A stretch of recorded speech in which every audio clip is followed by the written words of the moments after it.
Let's go ahead and move on to Gavin Newsom. You know, one of the interesting things here is Newsom really coming into the Trump administration kind of misread the moment with regard to the Democratic base. And we talked about this before. He launched his podcast, seeing, okay, it's the podcast moment. I'm going to launch my podcast. And then he had on people from the right, like Charlie Kirk and Steve Bannon. And Gavin Newsom is actually a very good debater. Like, I'm not a big fan of Gavin Newsom, but you have to, you know, acknowledge political talent where it exists. He did a great job in that debate versus Ron DeSantis. That was, you know, very well received among the Democratic base, got a lot of attention, et cetera. So he has the chops to do it. And instead, he invites on Charlie Kirk and Steve Bannon and basically, like, lets them berate him. And he just sort of, like, takes it and is like, oh, I appreciate that. I appreciate that. Democratic base at that point, we're looking for people who are willing to fight. So that's how Bernie ends up, you know, wildly popular with the base. AOC ends up wildly popular with the base. Jasmine Crockett has her moment and becomes, you know, this national figure, et cetera. So he wildly misreads the moment. And obviously everyone knows this man has been dreaming of being president for probably his whole life, being the, like, sort of sociopathic individual that he is. So he misreads things at the beginning. Now Trump has handed him this you know, very large opportunity in the national spotlight to stand up to Trump in the way that a Democratic base and a lot of independent voters, I think, want to see. And in a lot of ways, I do think he has met that moment. At the same time, other Democrats are like, I mean, the Democratic Party is just so utterly pathetic. I've read this thing, Saagar, about how they're not sure whether they should pick this fight with Trump, and they don't know if this is the place to stand, and it might just be a distraction. It's like, could you just have some principle that you're willing to stand for without taking a fucking focus group poll tested situation before you know what to say? Like, it's so pathetic and disgusting to me. And it serves Gavin Newsom because then he ends up being the only one out there in the spotlight. So all of that being said, Harry Enton and CNN took a look at the Google search traffic and how this is all playing into Newsom's 2028 ambitions. Let's go ahead and take a listen to that. Yeah, let's just start off. If Gavin Newsom wanted to take on Donald Trump and loves the attention, he has 100% gotten it. Take a look here. Google searches of Gavin Newsom with Donald Trump. Get this up. 9,700% versus a week ago. More folks are Googling Gavin Newsom's name with Donald Trump than ever before in Google searches dating all the way back since 2004. Donald Trump was able to make a name for himself through The Apprentice, through all of his business ventures. He is now making a name for Gavin Newsom, who seems more than willing to relish in this fight. Should Democrats oppose Donald Trump more? Among Democrats, look at this. 84% of Democrats nationwide say they want Democrats to take on Donald Trump more. This is not 2017 anymore, where the majority of Democrats want to compromise with Donald Trump. No, they want a fighter with Donald Trump. Top chances to be the 2028 nominee. Look, it's a clown car at this particular point. All these candidates squished together, but you'll notice that one name is ahead of the rest, and that's Gavin Newsom at 12%. You see Ocasio-Cortez 10, Buttigieg 10, Shapiro 6%. But Gavin Newsom certainly is up there right now in terms of the candidates who are best in position to get that 2028 nomination. And this is concerning to me because I'm not a Gavin Newsom fan, you know, in terms of how he's governed in California. Basically, if there's a conflict between core Democratic-based principles, things like supporting labor unions or expanding health care and donors, he's going with the donors. So that's kind of the way you should understand his governance.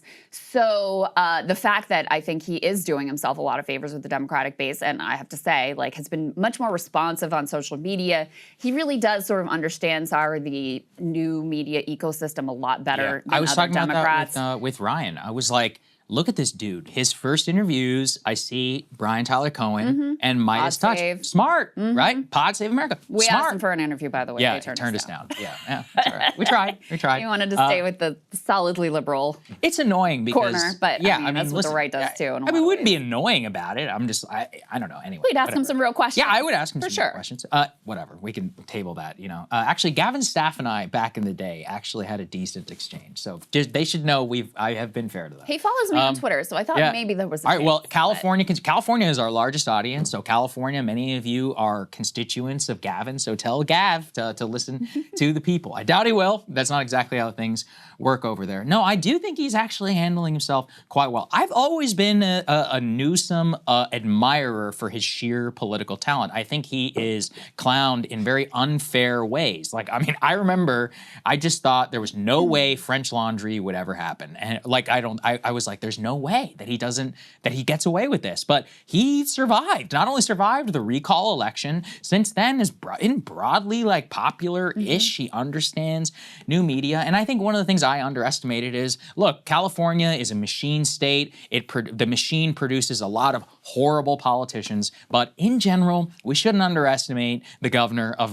the most populous state in the entire union. That has been a mistake. One of the largest economies in the world. Literally one of the largest economies in the world. I mean, people underestimated Richard Nixon for being from California. People underestimated Ronald Reagan from being from California. Like, California looms large over our politics, always has for a long time. And I think that with Gavin Newsom, that is where his sheer political talent, which was on display with that debate with Ron DeSantis. Again, you can debate like, oh, did he score a point here or there, like on the merits? It's not really about that. It's really about his affectation. And the thing I've always said about Gavin is Gavin loves the game more than anything else in the world. He's got the black hole inside of him. That's what you need. You know, why else are you going on Sean Hannity's show? That's nuts. Like, why are you texting Sean Hannity during his live broadcast? You know, like quibbling with some of the things that Sean says, because you have to be obsessed with yourself and you have to need that affirmation more than anything else in the world. And that, you can't teach that. Like, you have to just be born with it.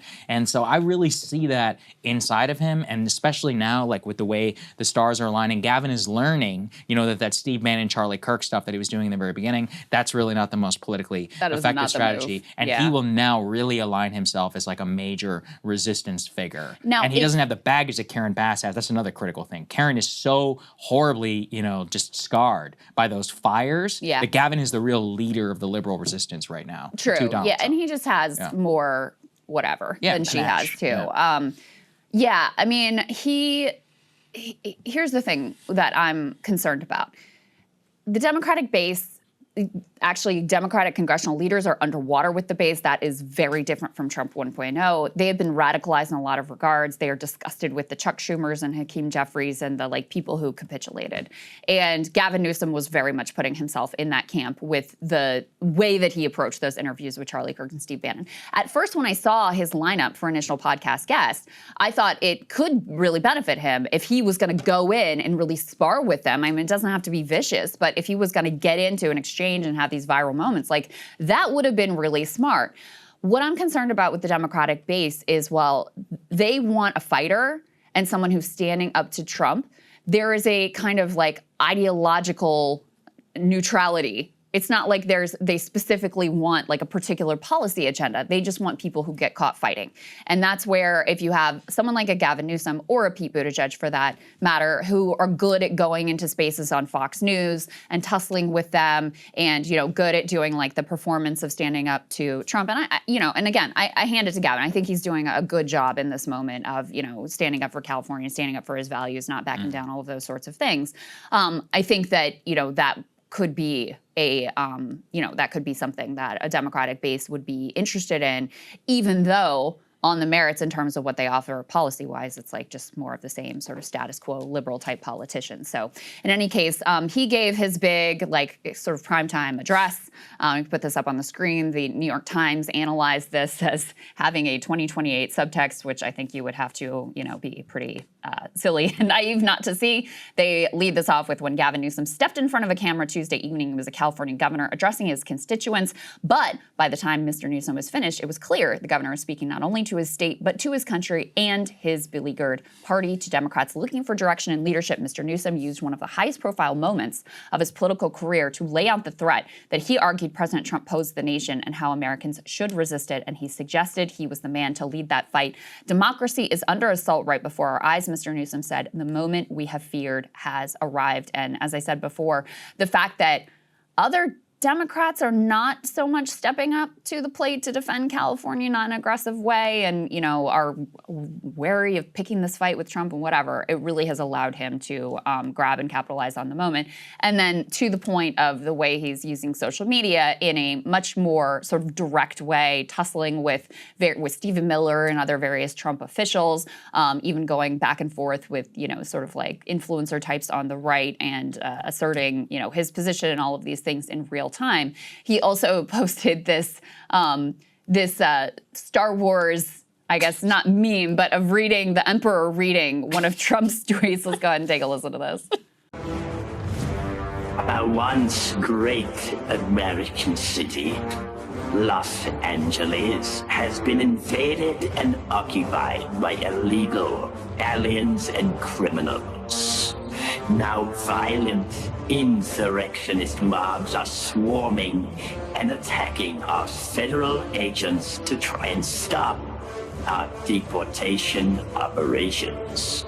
Saagar thought it was kind of cringe. I don't know. I thought it was kind of It's good. cringe. I thought Sorry, it was clever. anything, I thought it was pretty clever. anything political Star Wars is cringe.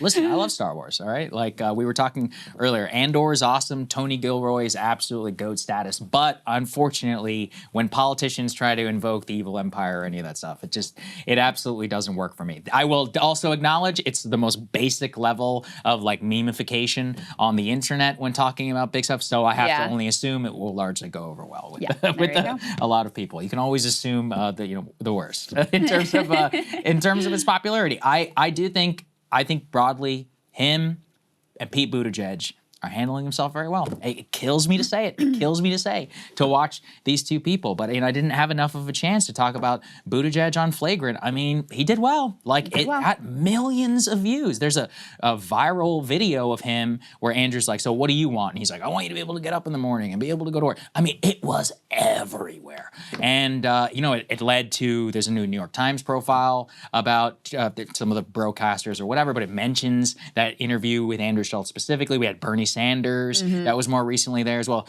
These are the people who understand the current media environment, and they also know how to play. They're willing to take risks. That's something we talked about yesterday on the Theo Von segment. It's like, just take a risk. Schultz was making like hooker jokes at one point. Buttigieg is clearly uncomfortable, but it's like, that's part of it, and a lot of people just don't want to sit there and they don't want to take it. But, with risk comes reward. Trump showed us that's a very effective communication strategy, and it's definitely one that should be cemented now at this time. So, I don't know. Both of them have that annoying ass Obama cadence, which to me should be disqualifying from the jump, on that alone, let alone their, status quo neoliberal politics. But I mean, I will put that in there, especially with Gavin.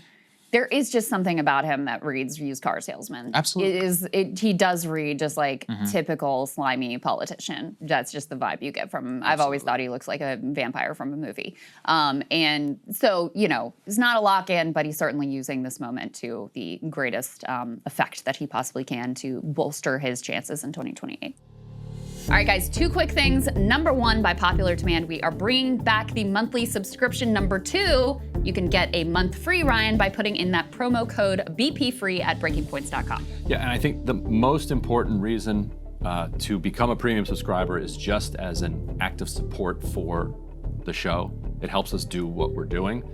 But if you're curious what the benefits are of doing it, take the free month, and you'll see you get the AMAs, you get the second half of the Friday show, you get the full show emailed to you earlier. It makes your life much better. Do it for a month at breakingpoints.com. BP free is a promo code. And if after a month your life isn't dramatically improved, you can just cancel. If it is, it's just $10 a month. There you go.